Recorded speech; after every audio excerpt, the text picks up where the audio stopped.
took her all the way to like, you know, good hosts know that you gotta adjust the fucking mic stand, but you know, we know you're an amateur. We still love you. We still love you. Keep working on it. Keep working on it. I'm gonna work on a brand new one. I don't know what I think about this. You guys can help me out a little bit. So, they call me the mother of Boise comedy because I'm the old lady and I kind of take care of all these savages, you know, whatever. And the reality is, you know, I started to come out honest about my love life. It's been 3 years since I've had sex, so I'm more like the Reverend Mother of Boise comedy. And recently I was having a health checkup and I was thinking about the fact that, you know, I might want to get back in the pussy slinging game again. I might be welcoming visitors for the first time in a while. I might have to hire a cleaning service to get them dust bunnies out first because that might be a little intense for a first time with some sweet young fella. But with that in mind, when I went to the doctor, I was like, you know, maybe we should do like a blood test like syphilis or AIDS. You know, all of those, you know, and a little swab just to make sure, you know, just to make sure everything is clean, you know, kind of like a little, I don't know, like a vag match sort of thing, you know, make sure I have some paperwork to prove the mileage, you know, how many previous owners. Shockingly, no flood damage. And my doctor just looked at me and shook her head and she's like, Tanya, I know your history. That is a ridiculous waste of money. Thanks, Doc. I love you too. Love you so much. So, yeah, speaking of, this is a quiet thing. This is going to be a little bit, I think, just a little bit more storytelling. Speaking of meth parties, that's when I knew I had made it as a comedian. I was at the Buffalo Club performing, and I got off stage, and I had a really good set, and this girl comes shuffling over and is like, hey, come to our table. We thought you were really funny.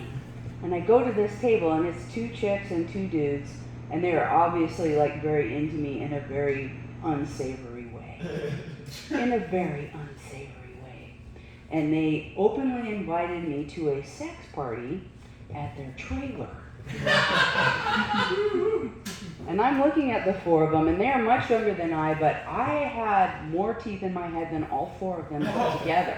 And I had to find a way to politely decline so I didn't lose fans. Do you know how awkward that is as a female fan? I'm not going to focus in on the ladies. Can you imagine? Because look at this. I mean, this is... It's not horrible, but it's not great, and I'm 51, and I still get a ridiculous number of dick harpoons thrown at me on a regular basis. And it's just because I come off as really confident, and to a certain type of person, confidence is very, very sexy. And I don't want to be sexy. I really don't want to be sexy. And I'm realistically speaking, when it comes to sex, let's get really personal. Oh, yeah.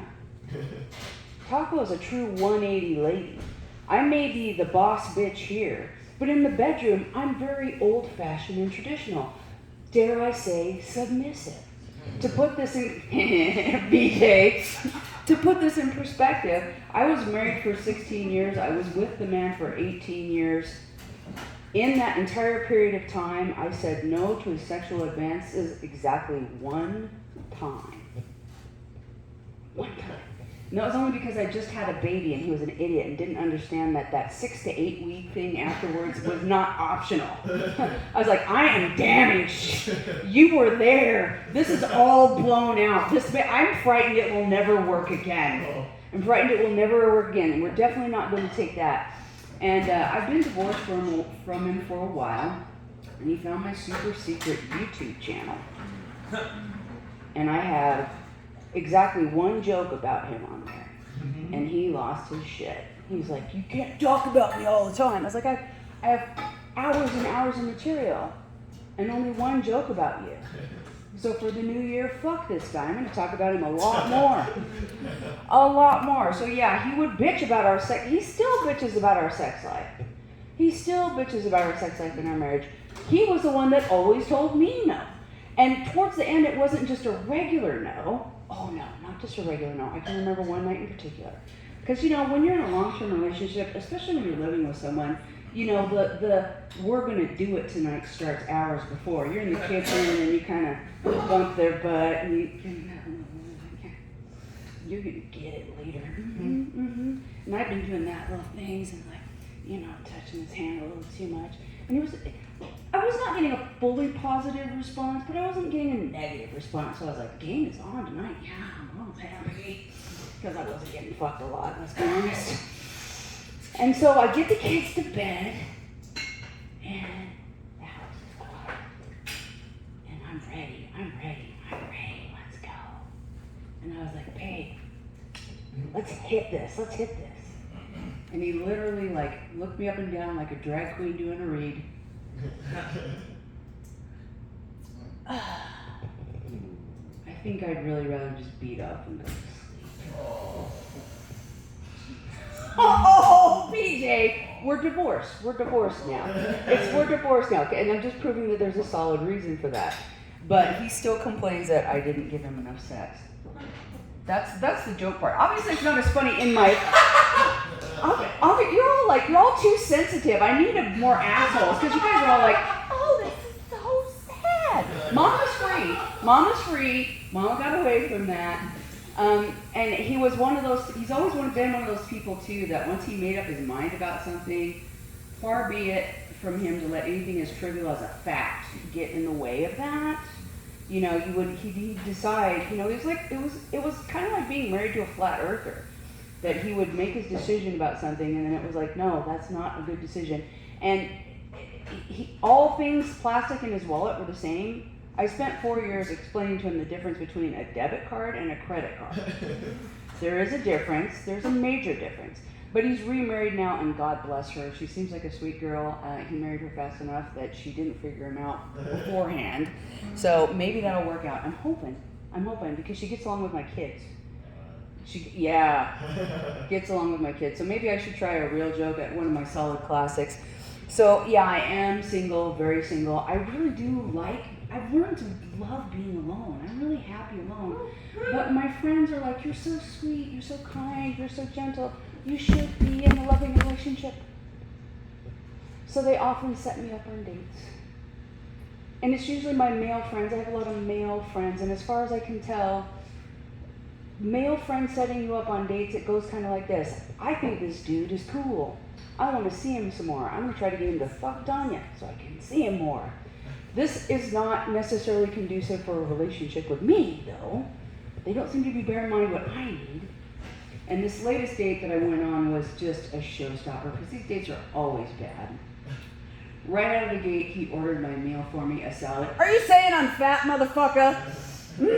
I was not happy. And then it just got worse from there.